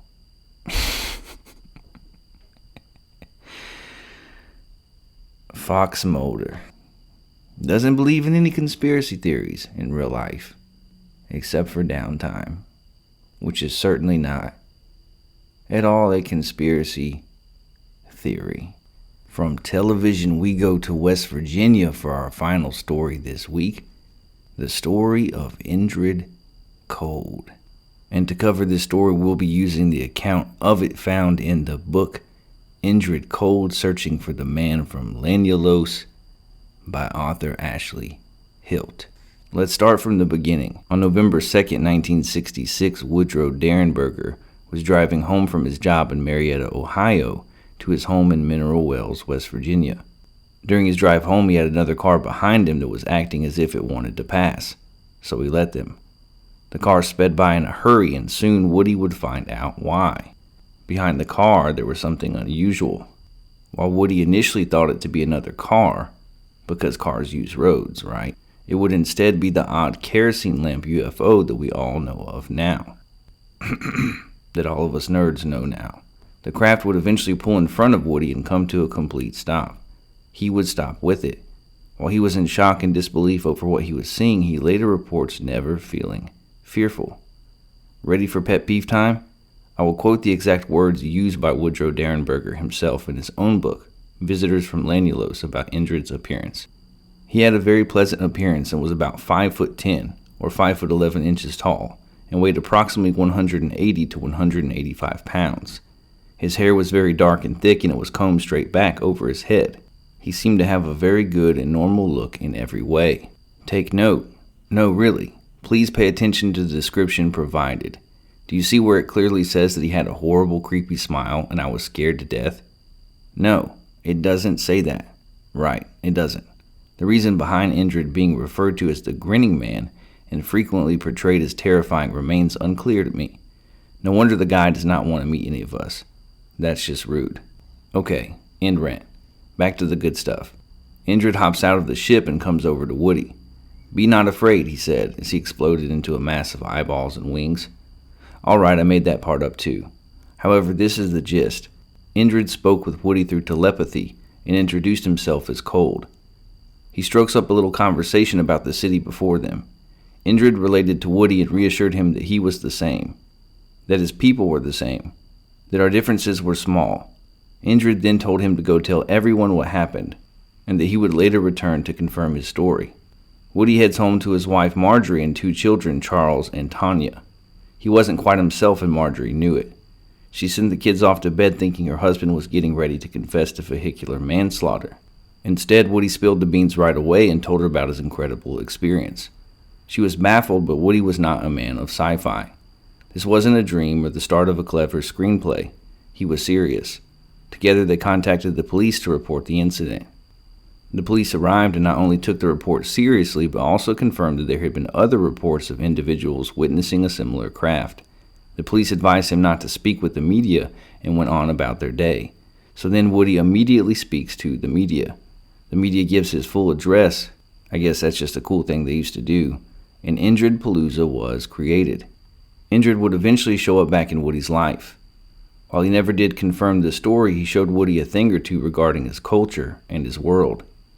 After the initial meeting, Indrid would often show up and visit Woody. Indrid was rarely alone. He had a whole mess of friends, some of them from planets different than Indrid's. Carl Ardo and Demo Hassan are probably the most well-known key players, but there were others still. Indrid and Carl were both from Lanulos. Demo was allegedly from Venus. Another set of friends, Clinel and Elvain Cletaw, were from a planet called Serenabus, and more.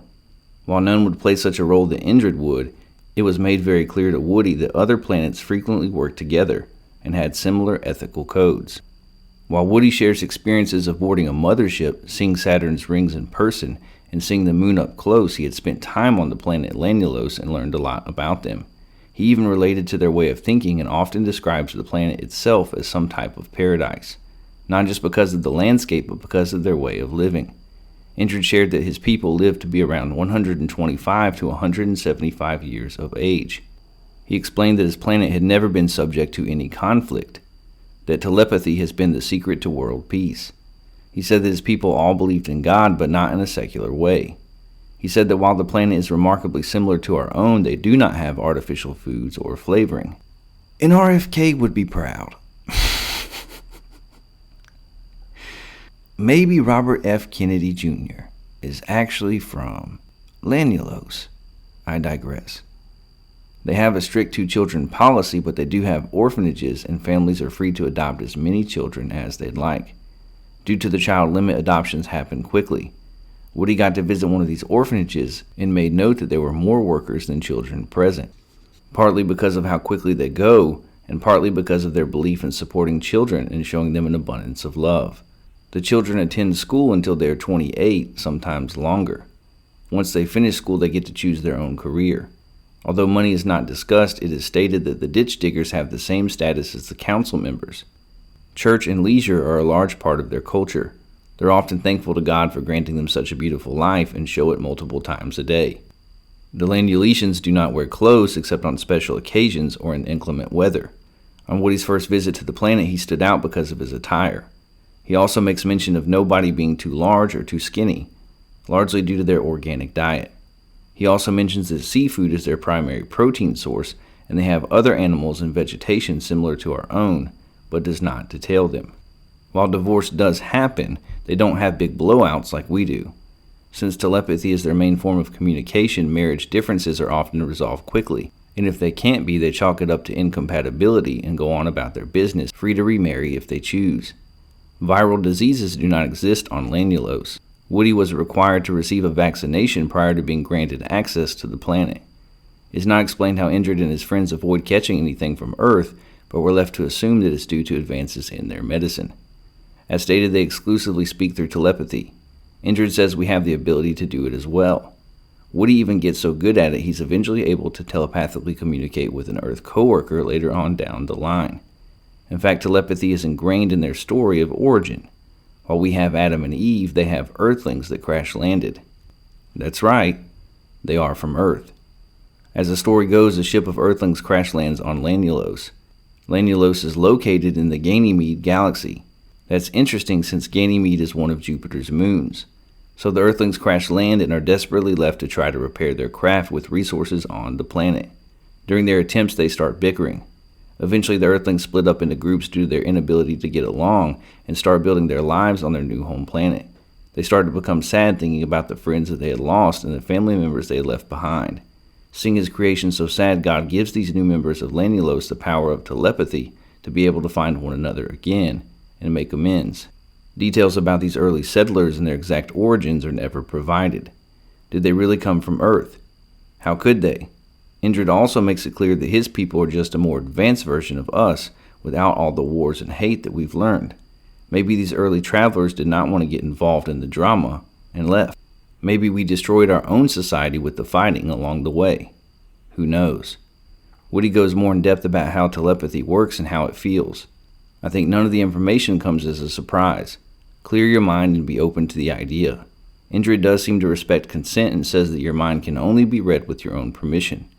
However, multiple times this doesn't seem to be the case. There's a story of the first time Woody goes onto the ship and is fearful that they're going to abduct him. He touches a panel and makes the ship door close, increasing the panic. Indrid laughs and reassures him that this is not what they are there for. In that instance, why weren't Woody's thoughts private? Is this privacy also something that we need to master? Indrid himself initially introduced himself as a seeker, but it's hardly elaborated on what that means. There's a bit where Woody goes and hangs with Clinel the man from Serenabus, and Clennell flies Woody all around taking photos of various things. Maybe Indrid's job is to seek out other civilizations and vet them for like-minded societies so that the Galactic Council, yep, that's right, there's a Galactic Council, can get them on board for allyship and trades. While Woody never indicates his age, Tanya, his daughter, did mention it in her book. Her book was released in 2017, and she says that at the time Indrid was 95 years old. That would have made him 44 at his time of meeting Woody. Quite the young man for his species, considering he had only just graduated from school 16 years prior. So maybe Seeker was not his job title, but rather a hobby of sorts. Indrid does have a family. His wife Kimmy, his 2 sons Conrad, or is it Connard, and Connor, and a girl named Kimulus. We're only to assume that one of them must be adopted considering their strict rules on reproduction, but this is also never addressed. Woody goes on to detail things like the laundry room of Indrid's home. If this is all fake, it was very well thought out. Most of the details of the story come straight from Woodrow Derenberger. We'll look at these claims a little bit later on and compare them to the information we get from Tanya. Again, there's a lot of world building for a man that isn't well known for being the creative type. So, the fantastic story of Indrid Cold, the man from Lanulos.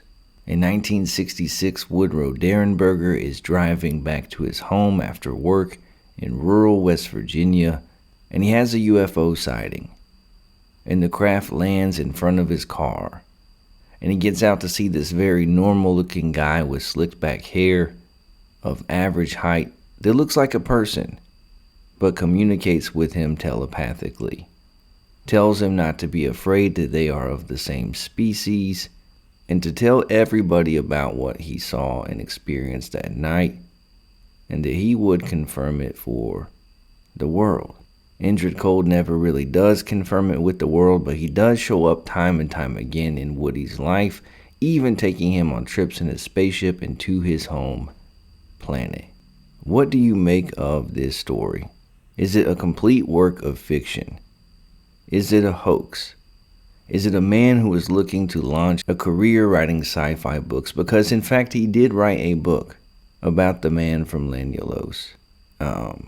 For points of reference, this alleged sighting did happen after the Roswell incident in 1947, and it happened the same year as the Mothman sighting, which also happened in West Virginia over in Point Pleasant. There's not necessarily a connection between the two, except for that they were both otherworldly events that happened in rural West Virginia in the same year.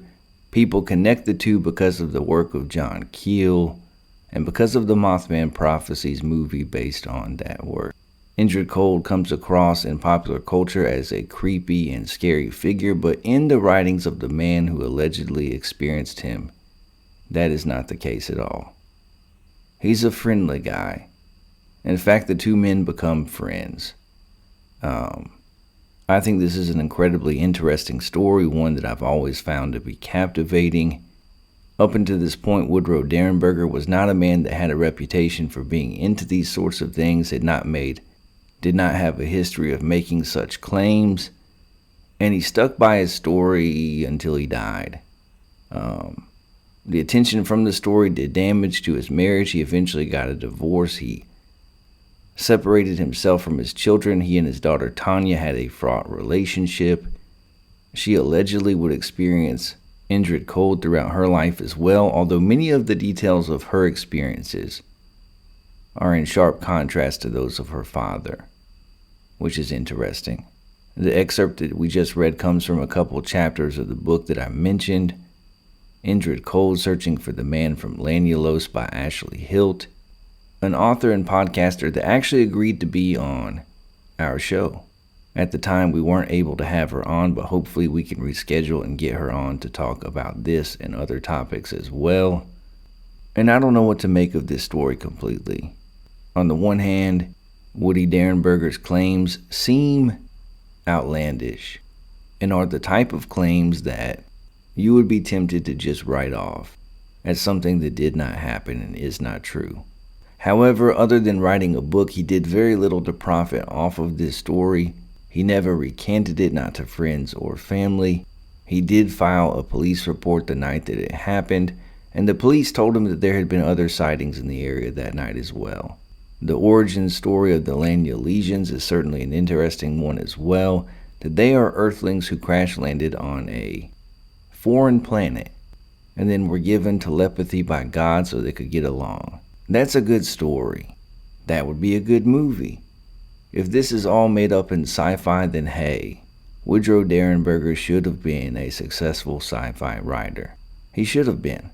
I don't know about Indrid Cold, I don't know what to think about him, but if I had to take a guess, based on what I do know, based on the evidence that we do have, I would say that I believe on that night in 1966 that Woodrow Derenberger experienced something. I do not believe the claims made by his daughter. I think that her book seems to be an attempt to gain attention and some type of lost connection with her father from somebody that had a lot of problems in her life. They had been through a lot of hardship. But I do think that the possibility that Woodrow Derenberger experienced something on that night is a real one. What do you make of the Indrid Cold story? Do you think there's any veracity to it? Do you think that it could be possible, that it could be real, that he's an alien, he's a demon, he's an angel? He's a man from a planet called Lanyulos, where people crash landed, and where society evolved and flourished and became a paradise. Email the show at intheshedwithwes@gmail.com. Get at us on X at intheshed4, and let us know what you think about this story. We might even include it on air. That's all for this week. You don't have to go home, but you can't stay here. I can't either. It's back in the house and out of the shed for me. Thanks again for listening to episode 92. Make sure to subscribe, like, share, and review. It really does help. If you have any paranormal experiences, opinions about sports or politics that you'd like to share, you can email the show at intheshedwithwes@gmail.com. Again, that's intheshedwithwes@gmail.com. I might even read it on air. Look for us on Spotify, Apple Podcasts, iHeartRadio, Pandora, the Good Pods app, or wherever you listen to podcasts. And make sure to follow us on X at InTheShed4 and subscribe to our YouTube channel at In the Shed with Wes Anderson 6670. Tune in again next week when we'll hit the headlines, talk some sports, and dive into the CIA's search for the Ark of the Covenant together. This has been In the Shed with Wes Anderson, the best news show in the land covering politics, sports, and the paranormal. Have an adventurous and fulfilling weekend. I'll catch you tools later. Peace out, Boy Scout. Meemaw, we made it! We sure did.